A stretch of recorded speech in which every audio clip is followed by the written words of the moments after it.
All right, ladies and gentlemen, we are day 7 of flower, and you can see that the stretch is definitely on. I don't know if you can go back and remember that this plant here was actually the thinnest plant out of all of them, of the Verde skunks. And look how it just blossomed into a beauty. And then the one I thought was actually going to do something actually just stunted and didn't do anything. It's just down here being a little baby. Here's the top, but it just will not. I mean, the lowers are starting to grow, but it's just not going to be what the others are. Look at that, the difference. This one I just bent over. These are the side branchings, and then you can see this is the top. So if you go back, you've been following, this is how we've been pruning these plants.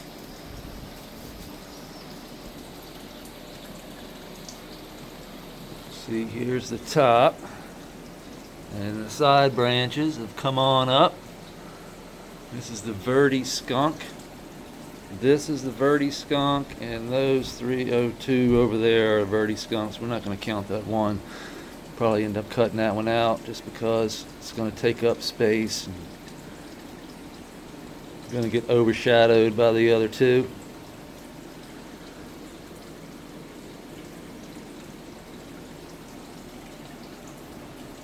These are Verde skunks from Luna Whitcomb at Luna All Day on Instagram.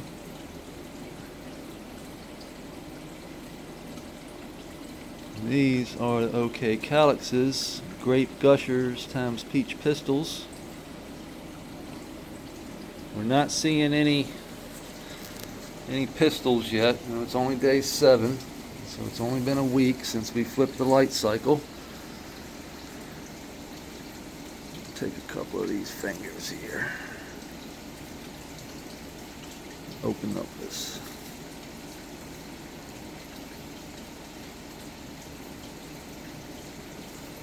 Gotta open her up a little bit.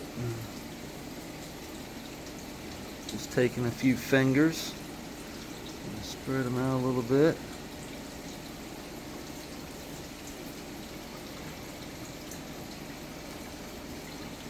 Let that light get down there. See, we'll take this big one here. It's very hard to do with the camera in your hand. I'm trying to look through the camera. Just trying to open up those branches, or those leaves. That's what I'm trying to think of. Leaves, you idiot. Leaves. They're leaves. I'm going to take fingers off of leaves just to open up that gap. Give it that little bit of more light. And this is just something I've been doing for, well, since I started growing. It just made sense to me. My grandfather used to prune Christmas trees. And so if you wanted a bushy Christmas tree, you never topped the Christmas tree. Topping a Christmas tree was a no-no because you want that point at the top, but you also want it to bush out at the bottom.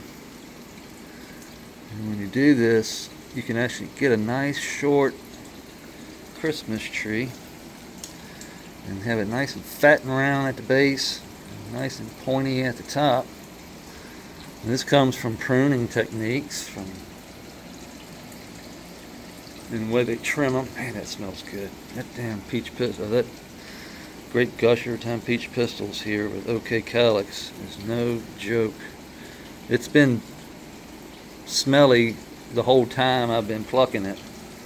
Now that we're going into flower, I mean, it is really starting to, and it's early. We haven't even really started yet, which is cool. That's a good sign. Then we've got these are Bent Wizards Maybellines. And I have to look up what Maybelline is. You'd have to go to Bent Wizard's website or his Instagram page and check it out. We'll put some information on here when we get done with them. But most of the information's on my Instagram, because I don't know how to mess with this YouTube yet. I'm not really sure if he's even on YouTube. I found Bent Wizard where he found me through Instagram. Sent me these seeds. Sent me a nice little care package. That was very nice of him, or them. Nice and sticky. Everything is nice and sticky. And that's what we want. Sticky icky. What was I talking about? Oh yeah, these are Maybellines. These two here, we don't know if they're male or female, and these two here, we don't know if they're male or female. This is Jord Genetics collaboration with Jolly Pond Farm Genetics. That is their Phrase Marmalade, or Marmalade. Don't ask me. And then this is Hulk Blood Genetics. You can see this is the branch from the bottom. You see, sometimes they get a little out of control. This is the top. And we've got branches over here as well. We might want to take this. See this right here? We're just going to take that one. We're going to leave the outside one, because the outside one is not blocking anything. Now we're going to get light down to that lower here. Those bud sites down there. And this is the top. So just bending this over, letting light get to these lowers, opening it up a little bit. You can see this here can come off. Open that up a little bit.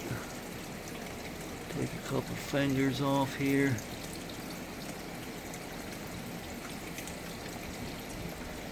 These big mumbo jumbo fingers. You don't need them. Chop and drop them right in the bed. You can see we've been chopping and dropping.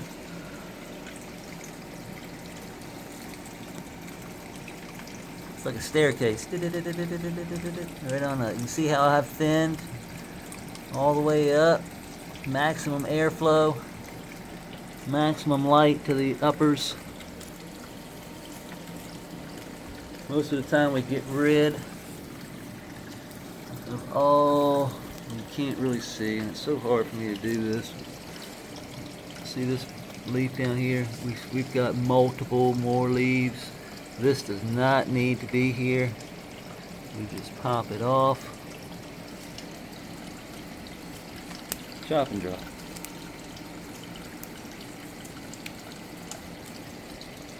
We can finger some of these to get some more light down there to those lowers. They don't need to be there. Take this one here. Spread it out a little bit.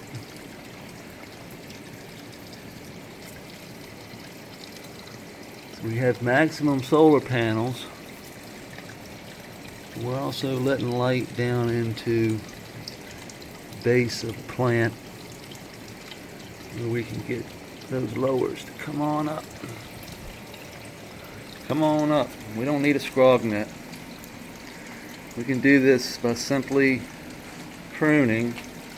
Scrog net is definitely easier, but I don't want a big old scrog net in my room. This is not the place for a scrog net. I think everybody would agree. I would hope. Man, that thing smells good. All of these plants smell delicious. So we had to figure out a way to do this. Get them to bushy, get them bushed without scrog net. It's actually really simple. These plants love to be plucked. These girls love a good plucking. They do. It's just the way it is. It's a weed. They will respond very well, actually, to a good plucking.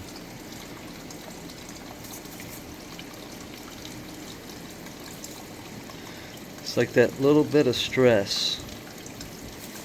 Like that, ow, ow, ow. Plant thinks it's hurt.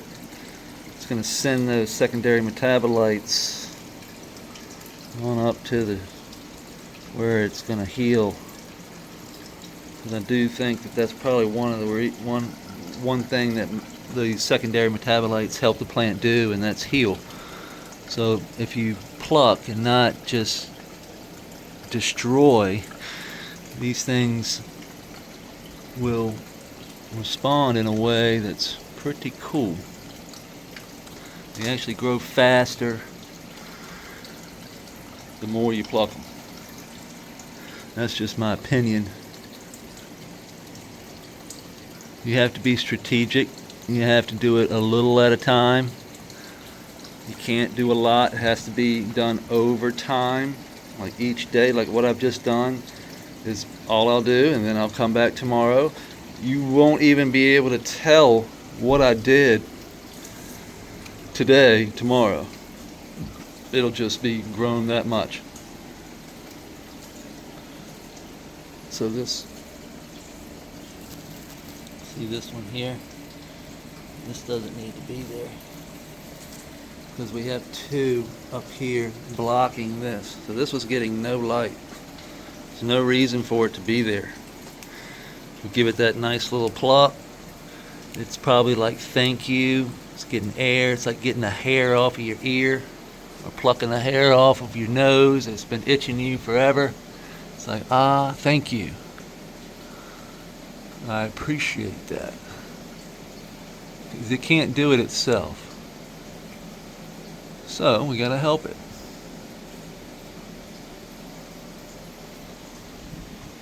And the more, like I said, the more I mess with these things, not so much so as a like all the time thing, but just in here for 30 minutes, 40 minutes a day, plucking here and there, and then come back the next day and do it all over again. They respond very well to it. I get great growth. As long as everything else is in line, as long as your environment is dialed in, your lights are dialed in. So, lights. Day 7, look out, I had to go down, not up. So I had to go down to keep my PPFD at 5 to 10 to 5 to 20. This is where I want to be right now in week 1. I do not want to push these plants right now. They are not in the push stage. I want to stay around 520 to 530. So that means these plants are growing. So they're growing to the light. And so I have to turn the light down, because when I came in here this morning, I put the meter on. The meter was in red in both of these. It was around 750-ish, which is, I do not want to be there. I do not want to be pushing these plants that hard right now. I want them to grow and stretch and live their life. I don't want to force feed these plants. That's what I would be doing if I was turning the lights way up. I would be force feeding, because that's what feeds the microbes in the soil. So the more light I give them, the more sugar they produce, the more sugar they push down into the soil, the more the microbes are activated, and the more heat I get, the more nutrient I get. Yes, this will pump them up, but I don't want that right now. This is the wrong time to be pushing. I want to push when these things have flower on them, not when they're on their way to flower. So we're still in training, so to speak. I'm training these plants for the marathon that's coming in week 5, 6, 7. We still have a long ways to go. It's So right now I want the meter to be in the green. I want these things to stretch, but I don't want to push them. I don't want to run into issues of burnt tips. You know, we don't see any burnt tips. You see a few little minors here and there, you know, but that's okay. Those things are food for our wasp and our black soldier flies. That's another thing I haven't seen in here. I've seen a lot of black soldier flies, but not a lot of gnats. No, the fungus gnats are gone. That cycle has gone through. We've added in the top off with the IMO 5. So right now we're on cruise. We're just letting these, I mean, like I said, we're seeing great growth every day. So once we go in, once the stretch is done, which will probably be the end of week 2, we'll start adding in the reds and the deep red. Those will start coming in, and then that's when we start seeing the flower sites. So when we start seeing the bud sites and the flower sites, that's when we'll start. See this leaf here? I'm going to take that. That's when we'll start adding in the reds. But all these plants right now, when I pluck them, they are sticky. I mean, just the smell is unbelievable. I just can't wait for them to really show themselves in flower. Because I was expecting, you know, the first run to be really good. Second run was going to die off. I knew that. But the second run, this is why I'm running, you know, Luna's and a couple of people's genetics again, because the second run just, I had to learn. So what I did was just not top off. I didn't really add any amendments. I didn't fertilize anything. I wanted to see what the plants would do and how far they could go in that soil that was originally in there. And I got a great first run. I got all the way through the second run into flower, and then the flower really died off. And that, you know, that's to be expected. You know, I was expecting, you know, for them to die, but I had to see what it was going to do. So now I know, so now I have the information and I'm a little bit better grower now, and the system is a little bit older. This takes time, it's going to set up, but the older and more runs I get in this soil, the better it'll get. It'll just keep getting better and better and better and better, because we have so much sand, silt, and clay in the soil. We have great soil to start off with Big Worm Organics. We've got my IMO 5 that we make here. We've got the water wicking the way we want it. We've got the biology set in. We've got shrimp. Look at all the shrimp. I don't know if you can see them, but they are everywhere. We used to couldn't see, you know, there's one right there. 2, 3, I mean, just me looking at them right through 4, 5, 6, 7. They're everywhere. So that's a great sign. We have shrimp, we have snails, clams, fish, turtles. Speaking of turtles, looks like Cooter coming. Yep, that's Cooter. I think Scooter's chilling right here on the sun. What's up, Scoot? What you doing, girl? You're getting big, girl. Could be a big old fat girl, huh? I ain't gonna mess with you. You just want a worm. Look at you. Huh? Look at the pattern on her shell. Look how crystal clean it is. That's a great sign of water quality. If the water in this pond was bad, she would have a cloudy shell, so to speak. It would be like a cloud over it. and that would be a bad sign. That would mean we've got a lot of what's Pooter doing over there? We've got bad water quality. Look how big he's got. Can't even move in there no more hardly. He's gotten so big.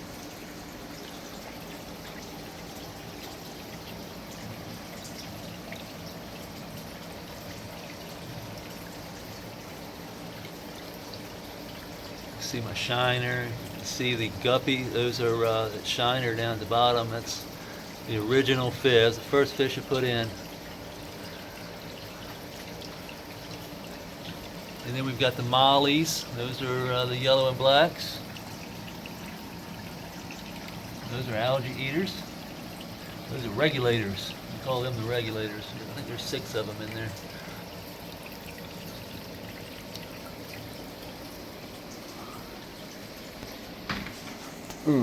Backed into my chair. But everything is running along. We still do have some water in our hole, but nowhere near as much, and that's okay. The water's just sitting there. It's not rising up. So that means the plants are sucking it up and wicking it up into the soil beds. All the roots are probably moving in towards the creek.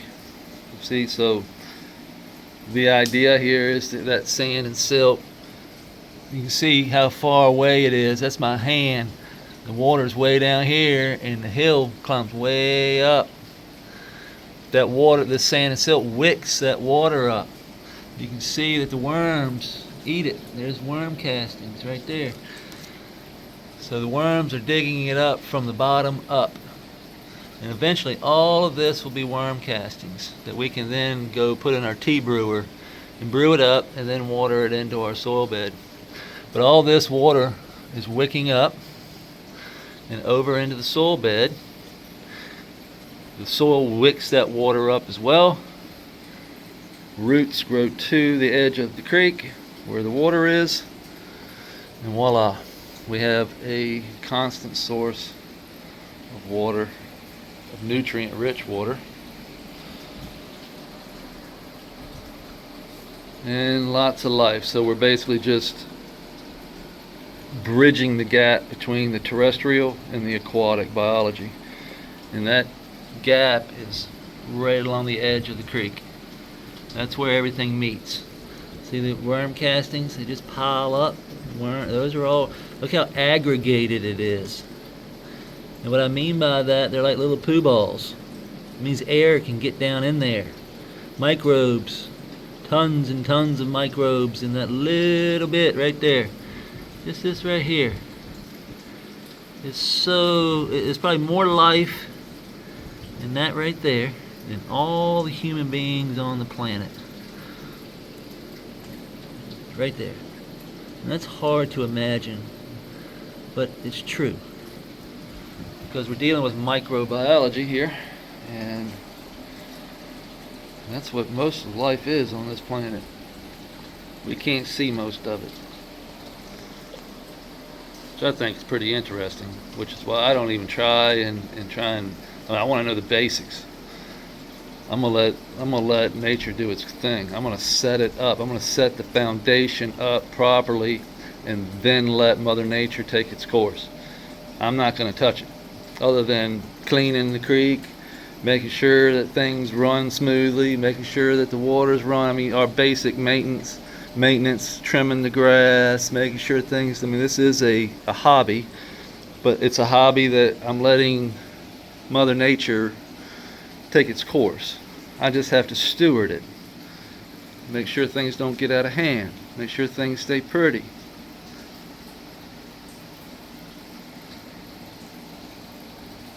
He's over here looking. Look how big that thing's gotten. And this is a Maybelline that we just stuck over here as an extra. And it's don't mind that little bit of light. You see that one over there? These get like 100, but each day it's getting more and more. But I did have to turn down the lights because of those over there getting too much. So it probably didn't like that. It was probably like, hey, You gotta catch up. You gotta do a little catch up. Here, I'll point you in the right direction. How about that? I'll help you out a little bit. Best I can do. Alright guys, I appreciate everybody hanging out today, listening to me talk. And we'll see you tomorrow. What's the day? Tuesday. Today's Tuesday. I don't know what day it is though. What day is it? I don't even know. Today's the 23rd. September 23rd. Okay. We'll see you on the 24th. Peace.